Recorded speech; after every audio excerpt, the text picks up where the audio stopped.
Hello everyone, Radhe Radhe সবাইকে। হরে কৃষ্ণ, জয় শ্রীকৃষ্ণ। আশা করছি তোমরা সবাই খুব ভালো আছো। আমি খুব ভালো আছি।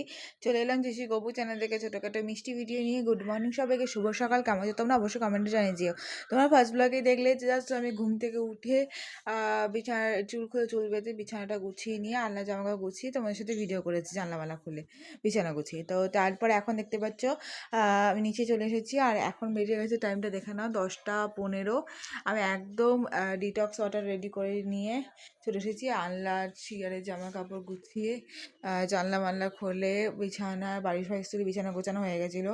তারপরে এই দিয়ে জুতো মুতো তুলে তুলে সাইকেল মাইকেলে ঘরে ঢুকিয়ে সব ঢুকিয়ে ঘর বারান্দা এত নোংরা হয়েছিল। কালকে বিশাল ঝড় বৃষ্টি হয়েছিল, তো প্রচণ্ড নোংরা হয়েছিল। ঘর বসে জন্য ঝাড় দিয়ে ঘর পুছে তারপর ওপরে গিয়ে একদম স্নান টান করে বাসা জামা দিয়ে মেলে চলে এসেছি।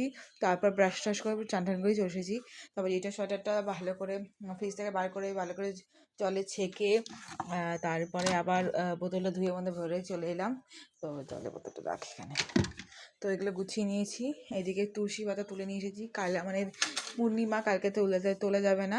গোপালের বাসন মেজে নিয়ে এসেছি, যে কটা লাগবে রেখে বাকিগুলো তুলে দিলাম। ভিতর থেকে যা বাসন বার করতে হবে সেগুলো বার করলাম। তারপর সেই বাসনগুলো দেখো আমি কিন্তু সব ধুয়ে রাখলাম আর একবার করে। গোপালের চানের জল ভরে রাখলাম। অ্যান্ড ওদিকে তুলসী পাতা তুলে রেখেছি। আজকেরটা এখানে, কালকেরটা গোপালের এখানে রয়েছে। আর কালকে নারায়ণ পুজো হবে, তো সেই জন্য এখানে আবার তুলে রেখেছি। এটা নারায়ণ পুজোর জন্য, ওটা কালকে বার করবো, নিয়ে ধুয়ে রান্নার পুজো হবে। তো এইদিকে খাবার জলও বার করে রাখলাম। তো যাই হোক, চলো গোপাল পুজো দিই, তোমার সাথে দেখা হচ্ছে। আমি ফ্রেশ ট্রেশ হয়ে গেছি আর বাকি সব কাজ কমপ্লিট। তো গোপাল পুজো দিই, খাওয়ার সময় দেখা হচ্ছে। টাটা সবাইকে, রাধে রাধে, হরে কৃষ্ণ, জয় শ্রীকৃষ্ণ।